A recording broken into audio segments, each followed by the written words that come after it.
Today I would like to teach colligative property from solutions topic. Every year for the JEE mains, from this topic definitely one question will be coming, and students often confused while answering a question from colligative property. It is a bit typical and as well as difficult question. So why? Because lack of concept. So once you are perfect in concept, the question might be in different ways. You will be very strong enough and confident to face that question. So today I'm going to explain colligative properties, which is important for all the national level entrance examinations as well as for board examinations also. Right? What is, first of all, what is meant by colligative properties? Properties of the solution. Properties of the solution of a solution that depends on properties of a solution that depends on number of solute particles, number of solid non-volatile, number of solid non-volatile solute particles, number of solid non-volatile particles is known as colligative properties, right? So there are few important properties of a solution, and that particular properties of solution which completely depends upon the solid non-volatile solute particles is said to be a colligative property. Before entering into the different types of colligative properties, I just want to give a small clarity on what is meant by non-volatile. Non-volatile in the sense, depending upon the nature of liquid, there will be two different types of liquid. One will be volatile, other will be non-volatile.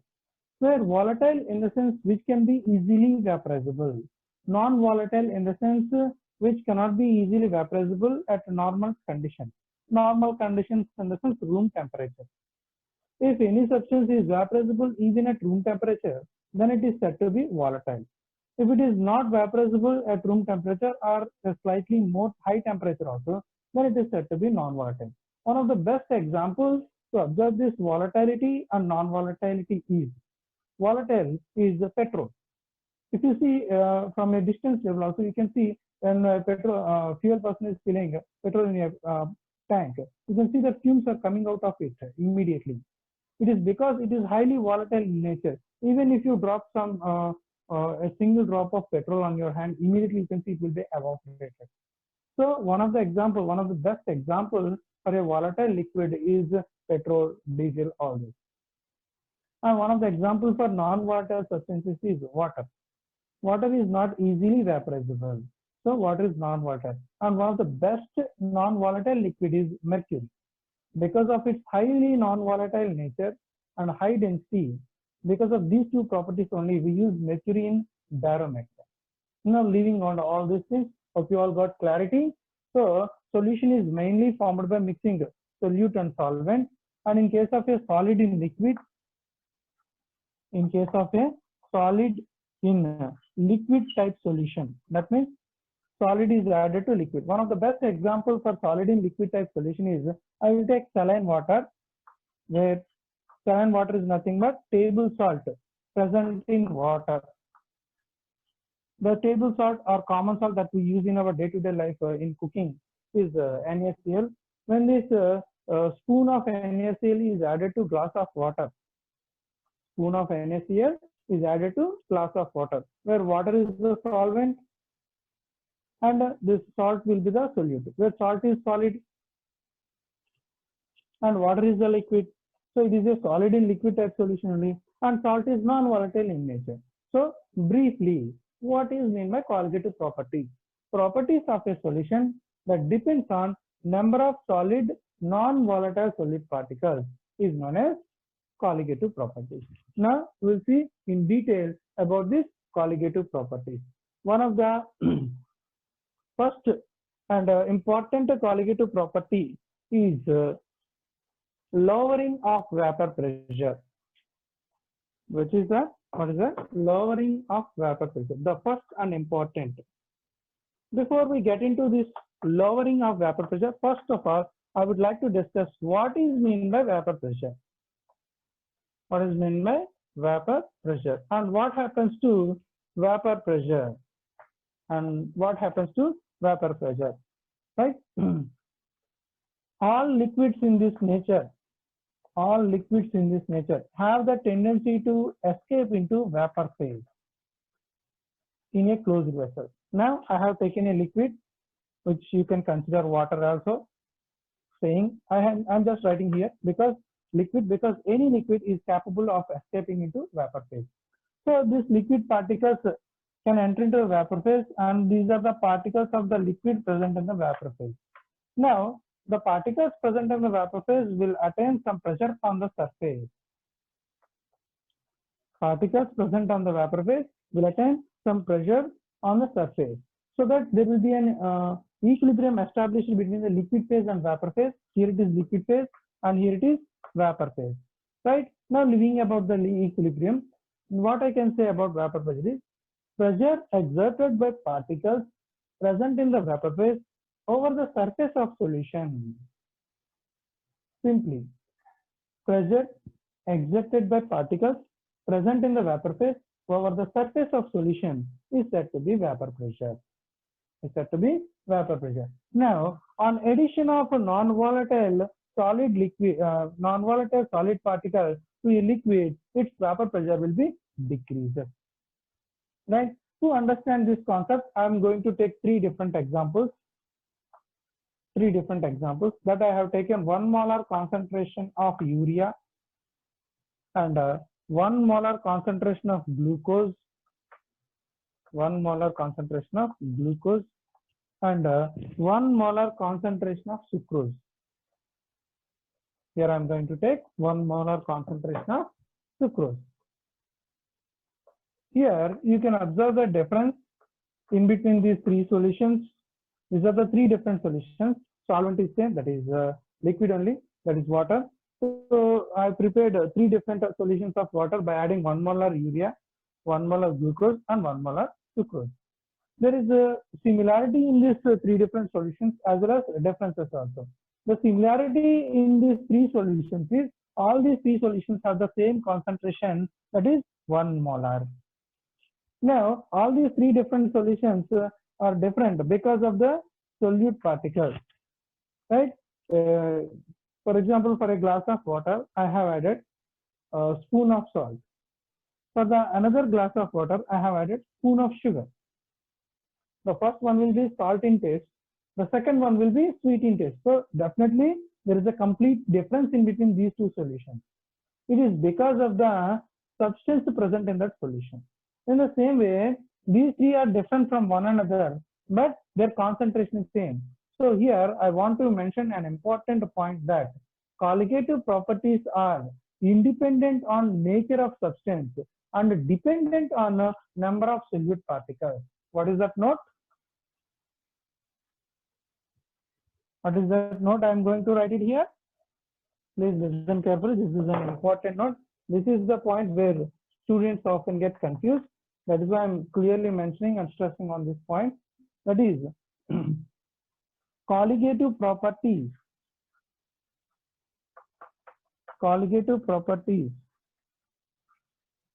are independent. Colligative properties are independent on nature of substance, and dependent on nature of substance and dependent on number of solute particles, which means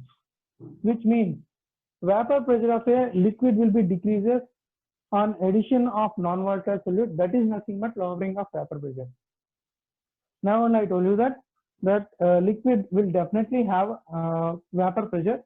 Every liquid will have some certain vapor pressure. On addition of a non-volatile solid solute, this vapor pressure will be decreases. and this phenomenon is nothing but lowering of vapor pressure. I'll tell you why it is decreasing. Meanwhile, what I'm going to tell you here from this notice, if I have taken 1 molar urea, 1 molar glucose and 1 molar sucrose, definitely vapor pressure of the solvent will be decreasing. There is no doubt in it. But the decrease in lowering of vapor pressure is same for all of them. The lowering of vapor pressure is same for all these three solutions, right? So the decrease in lowering of vapor pressure for the first solution, if it is 1 atm, 1 atmospheric pressure, for the second solution is also 1 atmospheric pressure, and for the third solution is also 1 atmospheric pressure. That means the colligative properties do not dependent on nature of substance. It may be urea, glucose, sucrose, or anyway. It depends on number of solute particles. Here the number of solute particles is 1 molar. Here the number of solute particles is 1 molar. Here also it is 1 molar. That is why they do have the same colligative property, which is same lowering of vapor pressure. Right? Now I am going to in much detail about this lowering of vapor pressure. Right? So the vapor pressure of a pure liquid will be decreased on addition of a certain amount of non-volatile solute. And this phenomenon is known as lowering of vapor pressure because it depends upon the number of solute particles added. That is why it is a colligative property. Why lowering of vapor pressure is a colligative property? What is a colligative property? Properties that depends upon number of solute particles. Here, I have taken a container, and in this container I have taken pure water sample. In this container I have taken pure water. Imagine that the vapor pressure of pure water is P0. What is P0? Vapor pressure. P0 is vapor pressure of pure water. Vapor pressure of pure water. Right? Now to this solution I have added a non-volatile solid. A non-volatile solid. After addition of a few amount of non-volatile solid, what it happens? It is pure solvent. This I have added solute so that it will become a solution.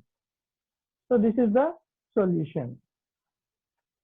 This is the same water particles.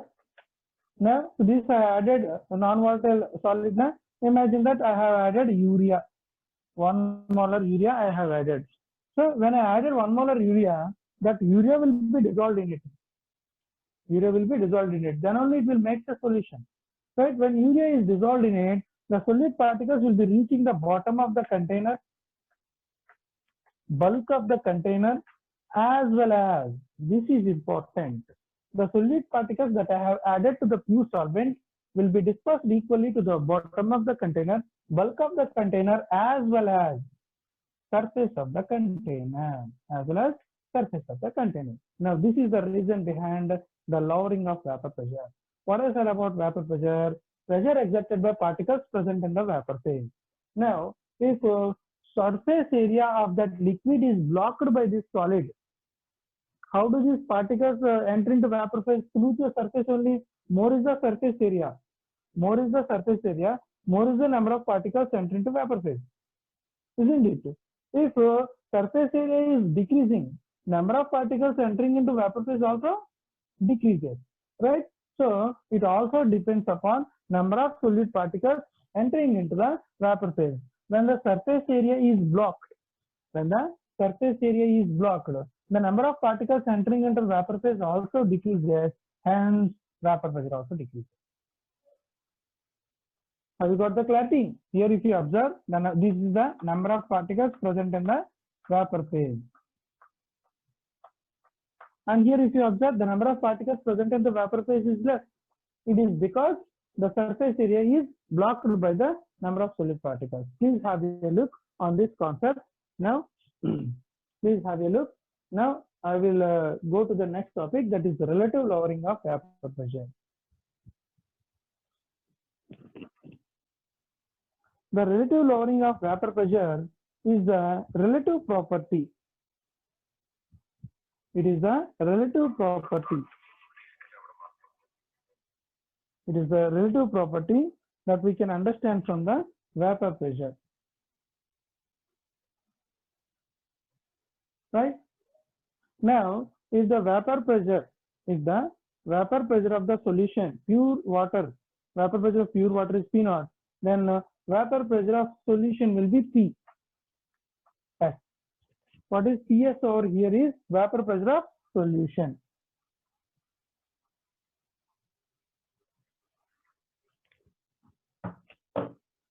PS is vapor pressure of solution. And among P0 and PS, what is the relation we can write? Vapor pressure of pure solvent is greater than that of vapor pressure of solution.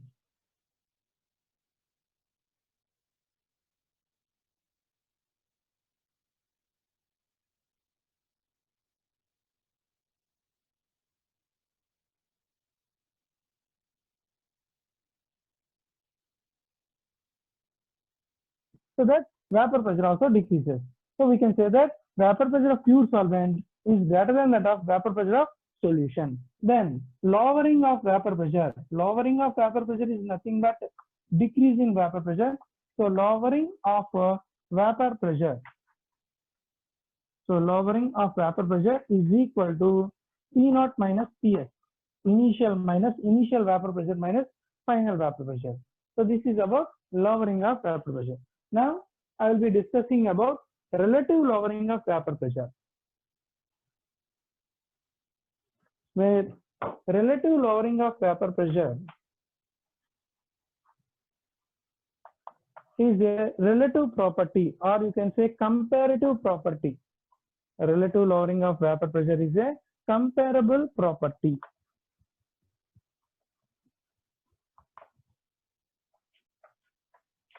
Right? And it is indicated with a ratio of lowering of vapor pressure to vapor pressure of pure solvent. So it is its definition. What is the definition of relative lowering of vapor pressure? Is the ratio of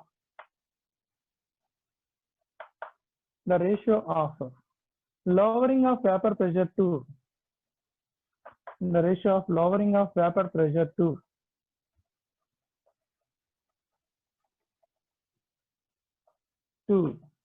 vapor pressure of pure solvent.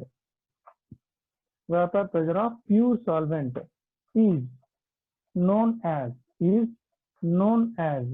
relative lowering of vapor pressure, which is shortly indicated as RLVP. Relative lowering of vapor pressure is shortly indicated as RLVP. So I will write the expression. for relative lowering of vapor pressure from the definition only. What is lowering of vapor pressure? P0 minus PS. Lowering of vapor pressure is P0 minus PS. And relative lowering of vapor pressure is a ratio between lowering of vapor pressure to vapor pressure of pure solvent. Vapor pressure of pure solvent is P0. So this is the expression for relative lowering of vapor pressure. Now I am going to derive a formula. Here I am going to derive a formula for the experimental calculation of relative lowering of vapor pressure. Here we got an expression, but what I am going to do here right now is how to calculate this relative lowering of vapor pressure experimentally, right? From Raoult's law.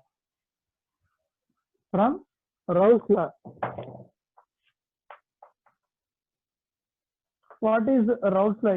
Raoult's law is applicable for a solution of liquid in liquid. Remember, here this is the area you need to memorize.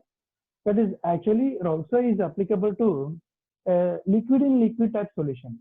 Here I am discussing about solid in liquid. What I told you, when a non-volatile solid is added to a solvent, the vapor pressure will be decreasing. So that it will be a solution of solid in liquid. But Raoult's law is applicable to liquid in liquid. So why I am applying Raoult's law, though even it is applicable to liquid in liquid, is this non-volatile solid that I have added do not cause any vapor pressure itself, not to the solution. Definitely it will change the vapor pressure of the solvent, but itself it doesn't have any vapor pressure because solids do not have any effect of pressure. If you apply pressure on a solid, solids are incompressible. So the effect of pressure on a solid is negligible. So that is why we can apply Raoult's law even in this case of a solid in liquid type solution, right? From Raoult's law, vapor pressure of a substance is directly proportional to mole fraction of that substance. So here I am writing about vapor pressure of solvent. So it is equal to mole fraction of solvent. It is equal to mole fraction of solvent. Where mole fraction is a concentration term, where you will be learning about this in your grade 11. Right. And then it is equal to a proportionality constant, where the proportionality constant is P0 into mole fraction of solvent. Into mole fraction of solvent. So a directly proportional to can be converted into equal to by taking a proportionality constant. Here I have taken the proportionality constant as P0, where P0 is the vapor pressure of pure solvent, right? Now, in a solution, sum of mole fraction of all the substances is equal to 1. So mole fraction of solute plus mole fraction of solvent is equal to 1. From this expression, I will write mole fraction equal to vapor pressure of pure solvent into 1 minus mole fraction of solute. Right?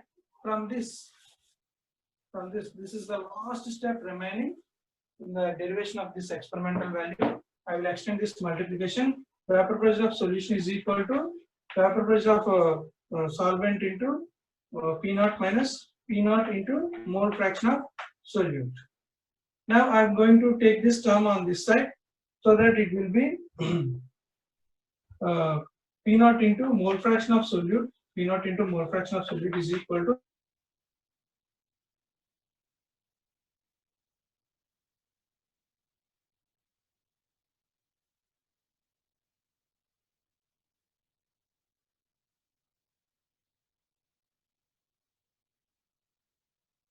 mole fraction of solute. Mole fraction of solute is equal to P0 minus PS by P0. What is P0 minus PS by P0? Relative lowering of vapor pressure. So relative lowering of vapor pressure of any given solution is equal to mole fraction of solute. So this is the experimental formula we are going to use to calculate the relative lowering of a vapor pressure of a given solution. This formula can be further extended so that we will continue in the next class. See you in the next class. Hope you all enjoyed my class. Thank you.